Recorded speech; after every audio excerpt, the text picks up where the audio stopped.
It's the Just Us Bridge Show, coming on set with the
It's the Just Us Bridge Show, coming on set with the right information, coming correct. In the Just Us Bridge Show, Jim is a winner, the man with the plan that you'll come to respect. Welcome back to the Just Us Bridge Show. Tonight, let's talk about Monopoly. Not the cuddly board game where you bail out your aunt's Baltic Avenue mortgage with her birthday money, only for Uncle Bob to swoop in on Christmas morning, crush her in the boardwalk turn, and leave you crying in the community chest. I mean the American Bar Association and its self-appointed cartel of licensed lawyers who've turned access to justice into an exclusive country club, complete with velvet rope, secret handshake, and a membership fee that could bankrupt your great Aunt Edna. And let's be honest, we all know Aunt Edna still can't get her lawyer to return a single call even after she sent sympathy cards, chocolates, and 3 increasingly desperate voicemails. Before we even set foot on the board, we all dream of a legal system that treats us fairly, where justice isn't auctioned off to the highest bidder but handed out like a birthright. We envision the courthouse doors flung wide open, judges and juries guided by truth, and everyday people empowered to defend their own rights without an army of expensive attorneys. Instead, our story begins at Go, which in this case represents English common law, the legal tradition we inherited from the British. That was our start, collecting the rich traditions of British law as we passed Go. Thanks, Britain. You really shouldn't have. But the colonists, having fled a system where the crown's barristers often represented oppression, developed a deep distrust of attorneys, and they brought that fierce, self-reliant attitude to the New World. Yes, from the very beginning, Americans looked at lawyers like the rest of us look at that one friend who insists on being the monopoly banker. You just know they're the type to slip extra bills in their pocket when nobody's watching. Now, early on, some colonies even banned lawyers from charging fees because distrust of lawyers had become so widespread. The default was DIY justice. Everyday people could handle their own legal matters without professional intervention. So far, so good, right? But then our legal monopoly game took a dramatic turn. Now, in those early days, becoming a lawyer was relatively unregulated. Many trained through apprenticeships and self-study rather than formal schooling. The bar for entry wasn't particularly high, and each state had widely different standards. This approach worked well enough in a young nation with simple legal needs, like when the biggest questions were what to do when your slave won't stop learning how to read. But as America industrialized and complex legal issues emerged, elite lawyers saw an opportunity.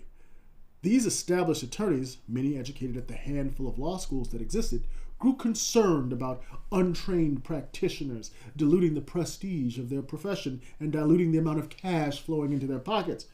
Some had genuine concerns, but many simply wanted to limit competition. Either way, they realized, hey, hang on here. If we band together, we can control who gets to play this game and make sure it's mostly our friends. So, in 1878, about 75 of these lawyers met in Saratoga Springs, because of course it was a resort town, and founded the American Bar Association, also known as the ABA, the sucky one, not to be confused with the super cool ABA that dissolved in the 70s. Think of the sucky Lawyers ABA as the Monopoly game's banker and rule maker rolled into one. Not only do they hold the money, but they also write the rulebook. The ABA's original goal sounded noble enough: advance the science of jurisprudence and promote justice. Oh, how cute. But in practice, what they really advanced was themselves. After a short time under the ABA's control, suddenly the game wasn't so open anymore. Rich lawyers had created a monopoly on the entire American justice system. It's interesting to note, though, that the board game Monopoly was originally called the landlord's game. It was created in 1903 by a game designer and Illinois native named Elizabeth Magee, who wanted to warn people about the evils of wealth hoarding and unchecked greed. It had 2 sets of rules. One where everyone shared the wealth, and another where the entire goal was to crush your opponents and dominate the board. Guess which version got picked up by the Parker brothers and went on to sell millions.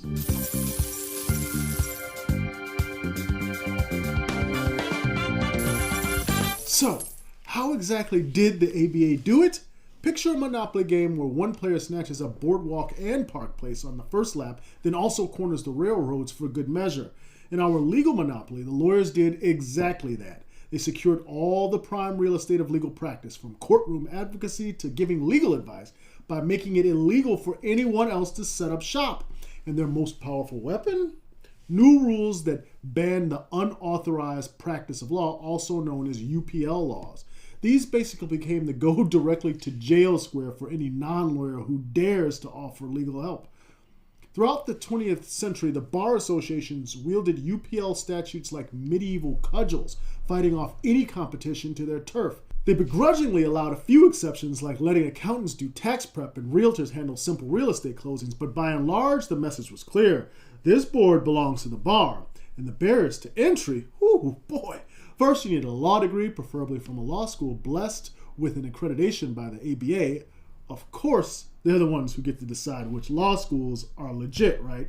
3 years of law school can cost over $150,000 plus the soul you're forced to sacrifice, which is likely your own. Then, after burning years of your life and 6 figures of money you probably didn't have, you must pass the infamous bar exam. Think of the bar exam as the ultimate gatekeeping roll of the dice. It's long, brutal, and even after graduating, nearly 1 in 5 law grads fail the bar on the first try. Do not pass go. Do not collect your license. Those who fail are sent back around the board to study and try again, while of course paying more fees to keep the racket going. All of this means today becoming a lawyer is a lot like buying your way into an exclusive club on the board. Tuition, debt, exams, these are like tolls on Marvin Gardens in Pennsylvania Avenue, making sure only the determined or bankrolled get through. And if you even think about skipping these tolls, say, try to practice law without a license, well, go to jail. The ABA actually formed committees dedicated to hunting down non-lawyers who dared to offer legal advice. It's one part of the monopoly we don't like to imagine, the monopoly. Because when one group owns all the property, everyone else is just paying rent. But here's a funny twist in our monopoly analogy that the ABA would rather you forget. The rules of the game from day one allowed everyone to play for themselves. In real life, this is the right to self-representation, going pro se, a Latin term meaning for oneself. In fact, the very first U.S. Congress wrote this into law. Section 35 of the Judiciary Act of 1789 stated that in federal court, the parties may plead and manage their own causes personally or by the assistance of counsel. That's basically the rule book saying you can move your own token around the board, or you can hire a fancy top hat token, a lawyer, to move it for you. The choice was yours. And early Americans loved that choice. Self-representation was not some odd exception, it was commonplace and encouraged. Several colonies even prohibited lawyers from charging fees in certain courts, essentially forcing a DIY approach to justice. Why? Because back then, lawyers were seen as elitist, untrustworthy figures. Not like today, of course, synonymous with the king's scheming attorneys who twist the law against the little guy. Having just escaped one empire, Americans would be damned if they'd let an empire of lawyers rule over the people's laws. Land of the free, home of the brave, right? So, in those early years, the general practice was self-representation. Most defendants in colonial courts defended themselves, and nobody thought that was weird. Justice was by the people, for the people, with each person free to be their own advocate. Some communities had fun ways to settle legal disputes.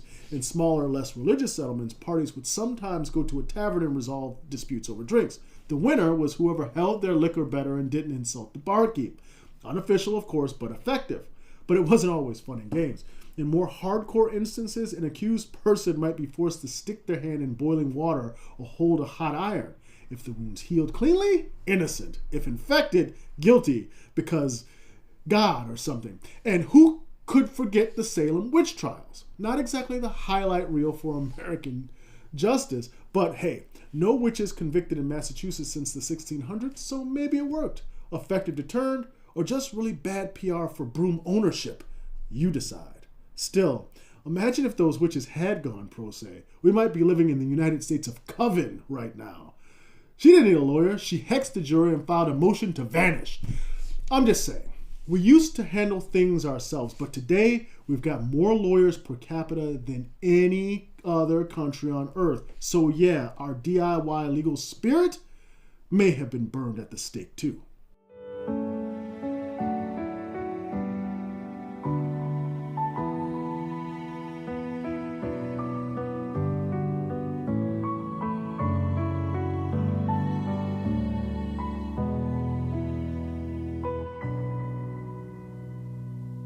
The Pro Se Hall of Fame.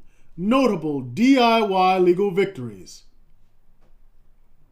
Before you think self-representation only works for minor squabbles, let me introduce you to the Pro Se Hall of Fame. Real people who took on the system and won, all without an attorney. It's like the chance cards in Monopoly that let the underdog collect $50 from every player. These are those moments. Exhibit A, West v. Barnes. 1791. This was literally the first case ever decided by the United States Supreme Court. Mr. West was a farmer up against a wealthy creditor and attorney, Mr. Barnes. West struggled with the court's procedural rules, but here's the kicker. Barnes, the defendant, represented himself and actually won. The Supreme Court dismissed West's case on a technicality. That's right. The very first winner in our highest court was a pro se litigant. It wasn't a glamorous victory. Nobody writes epic poems about jurisdiction and writs of error, except for me, but it set a precedent. You can fight your own case, even in the biggest league. Exhibit B, Dr. Robert Kearns. You might not know his name, but you've definitely used his invention, the windshield wiper. Kearns was an engineer, not a lawyer, and apparently he was stubborn as hell because when Ford and Chrysler swiped his idea in the 1970s, he didn't cry in the rain. He sued the bejesus out of the auto giants by himself. Kearns literally spent decades in court, often pro se, going head-to-head with teams of expensive corporate lawyers, and guess what? He won. He won more than $20 million in judgments for patent infringement. It was such an incredible David versus Goliath saga that they made a movie about it called Flash of Genius. Check it out. Kearns showed that one determined guy with a briefcase full of evidence could make Detroit pay up. He's basically the hero who picked up Boardwalk and Park Place after the car companies fell asleep at the wheel. Now, Exhibit C, Edward Lawson. This one is a personal favorite. Edward Lawson was a black man in California who was tired of being harassed by police for just walking in white neighborhoods. You see, California had this vague law that said if police thought you were suspicious, you had to show an ID and explain yourself on the spot or get arrested. Lawson said, hang on, that sounds unconstitutional. So he took the law to court representing himself. Picture it. Lawson is effectively standing in for all of us who've ever been hassled for no good reason, and he's doing it without a fancy mouthpiece lawyer. He fought his case through multiple appeals, winning in the Ninth Circuit, and when the case Colander v. Lawson reached the United States Supreme Court in 1983, the court agreed the law was too vague and struck it down. One guy literally changed the law for 30 million people. Lawson's victory wasn't just collecting $200.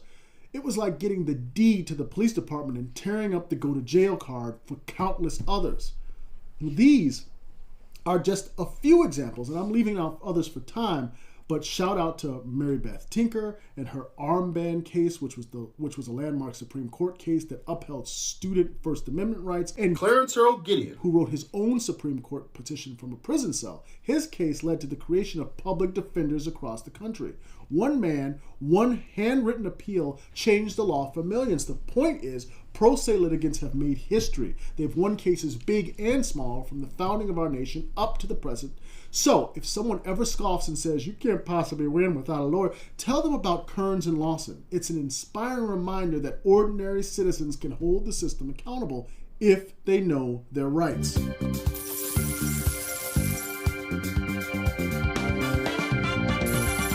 Now, you might be thinking, Jim, if this right to self-represent is such a bedrock principle of the country, why do we act like only lawyers can navigate the system? Excellent question. It turns out reality has a way of forcing people's hands. High legal fees and limited access to legal aid have created a situation today where millions of Americans have no choice but to be their own lawyer. And it's happening on a scale that is, frankly, staggering. Our courts are flooded with pro se litigants, not because suddenly everyone got a law degree from YouTube University, but because they can't afford to not do it themselves. It's like, well, you have to have 3 roommates to afford a 1-bedroom in Pilsen nowadays. The cards seem stacked against us. Don't take my word for it, though. Look at the numbers. In state courts, especially family courts, the norm is pro se. A California task force estimated around 67% of family law cases involve at least one pro se party. In some counties, it's over 70%. Other states are similar. Florida's big counties report around 73%.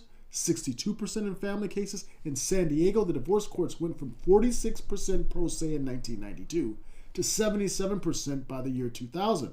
I guess with the housing costs in California, less people can afford a lawyer. Basically, everyone knows someone who went through a divorce or custody battle without a lawyer. It's that common. Overall, one study found that roughly 1 in 4 civil cases nationwide has at least one party going pro se. 1 in 4. That's not a fluke or rounding error. That is a tidal wave. Courts have literally had to rewrite their manuals and set up help desk to handle the influx of DIY litigants. Nowhere is this more stark than in debt collection and eviction cases. Call them the Baltic Avenue and Mediterranean Avenues of the board. Cheap properties where a lot of unfortunate souls land. These dockets are jam-packed with cases of companies suing regular folks for money. And guess what? The vast majority of defendants have no lawyer. The result? About 70 to 80% of those cases end in default judgment for the plaintiff. Default judgment is a dry legal term, meaning if you don't show up, you lose. The court just says pay up without ever hearing your side. In New York City a few years back, 4 out of 5 debt collection suits ended in default against the consumer. 4 out of 5. It's like 80% of the time the landlord or debt collector effectively wins boardwalk without a fight because the other player didn't even get to roll the dice. Why didn't they show up? Maybe they were never properly notified, maybe they felt too intimidated, or maybe they thought hiring a lawyer would cost more than the debt itself, or maybe they're working 3 damn jobs to afford the rent in New York City because the rent is too damn high and couldn't get the time off from work. Whatever the reason, the outcome is the same. A legal defeat by forfeit, and that means wage garnishments, seized property, ruined credit, real go to jail, directly to jail type stuff. Okay, maybe not literally jail in civil cases, but sometimes even that happens for unpaid fines. This is the dark side of the lawyer monopoly. When hiring an attorney is a luxury, justice becomes pay to play. Those who can't pay can't play, and so they go it alone. Sometimes they stumble. Sometimes they succeed. Often they just get steamrolled by procedure. It's not that judges or court staff are evil or overlords cackling as they slam down the gavel. In fact, many judges bend over backwards to explain things to pro se folks, but there's only so much they can do. They're referees, not coaches. As a result, pro se litigants often face steep learning curves in a system designed by and for people who paid the entry fee. Here's a depressing fact. In one large study of state courts, in over 75% of cases, defendant, usually an individual, had no lawyer, while the plaintiff, often a company or government, did. That asymmetry is everywhere. Picture a boxing ring where one side has 1986 Mike Tyson and the other side has 2024 Mike Tyson. It's hardly a fair fight. Even when our pro se hero throws a good punch, it might not land because he does not know all the rules. Is it any wonder pro se litigants lose?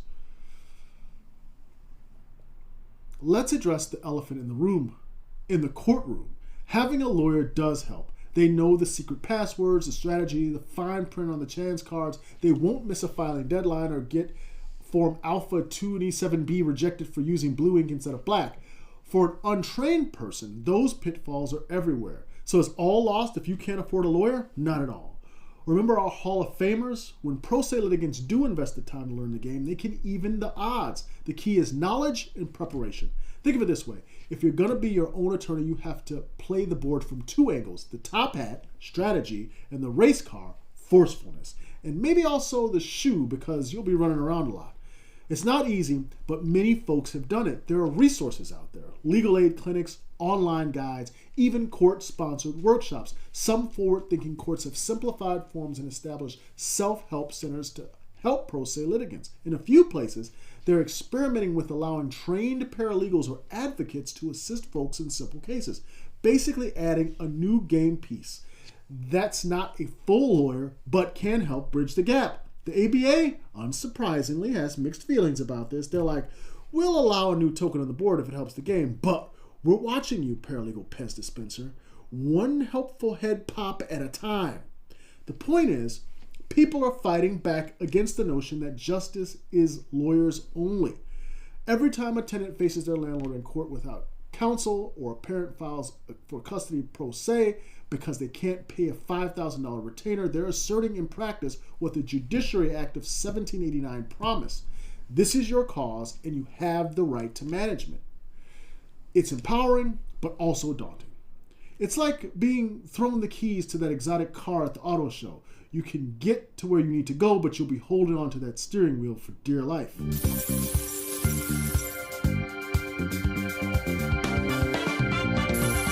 So where does that leave us? It leaves us with the Monopoly board that's been tilted way too far in favor of the players with lawyers. It's time to tilt it back, or better yet, flatten it out completely.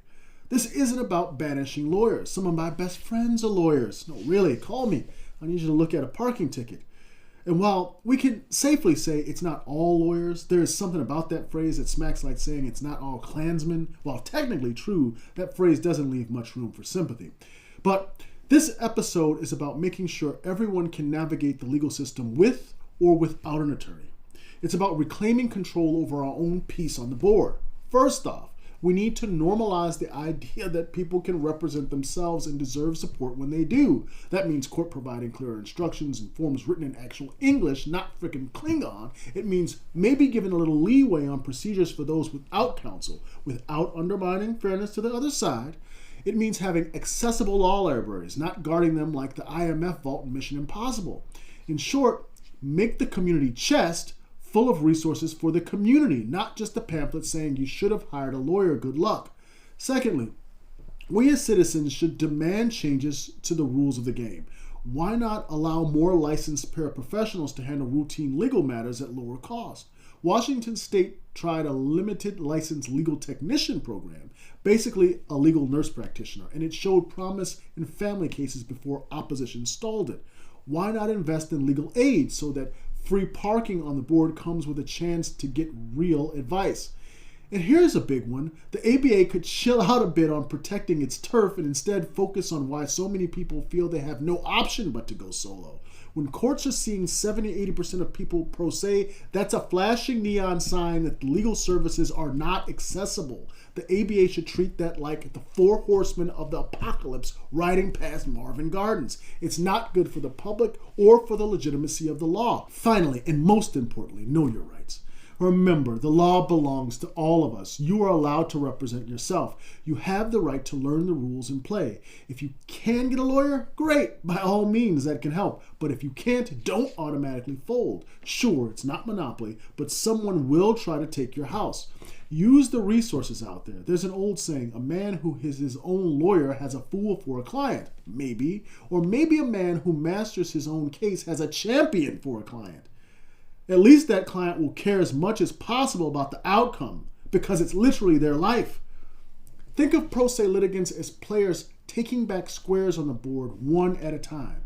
Every time you show up in court and say, "Ready to proceed, Your Honor," when they call your name and no counsel, you're reclaiming a bit of power. It's like putting a hotel on a property that was assumed to be owned by the other side. It's civic empowerment in its rawest form. So at the end of this 6-minute tour, or however long I've been ranting, time flies when you're having fun with legal metaphors, I leave you with this. The legal system is our shared game, and we all deserve a chance to pass go and collect our rights. The ABA may have built a hotel on Boardwalk, but we don't have to land on it every time. We can take a different route, assert our rights, and even build our own little houses on Baltic Avenue. It's not easy and it's not ideal. I'd love for everyone to have a top-notch lawyer if they want one, but until that day comes, we shouldn't be afraid to be the shoe, the thimble, or even the little Scotty dog running circles around the board on our own. Because when enough of us ordinary people start playing this legal monopoly for ourselves, the monopoly ends. The game gets fair, and maybe, just maybe, we can rewrite some rules to make sure that justice isn't a game for the rich. It's your turn now. Roll the dice, move your piece, and don't let anyone tell you that you can't play. And if you're ready to learn the rules and start building your pyramid of legal power, sign up for a free course at justusbridge.law. You'll find clear, practical videos on how to represent yourself in court, step by step, no law degree required. Because jokes aside, this is no laughing matter. It's your life, it's your case, and it's your move. It's the Just Us Bridge Show, coming on set with the right information, coming correct. In the Just Us Bridge Show, Jim is a winner, the man with the plan that you'll come to respect. It's the Just Us Bridge Show, coming on set with the right information, coming correct. In the Just Us Bridge Show, Jim is a winner, the man with a plan that you'll come to respect. Empower yourself in less than an hour with powerful information and lessons that flower. Designed with the court in mind, you'll be taught to climb and ascend the pyramid of legal power in time. Teaching how to get justice in a frustrating, busted system, working with them, not against them, to get what you must get. Verdict-wise, a word to the wise, you don't need to be certified to crush injustice. It's the Just Us Bridge Show, coming on set with the right information, coming correct. In the Just Us Bridge Show, Jim is a winner, the man with a plan that you'll come to respect. It's the Just Us Bridge Show, coming on set with the right information, coming correct. In the Just Us Bridge Show, Jim is a winner, the man with a plan that you'll come to respect.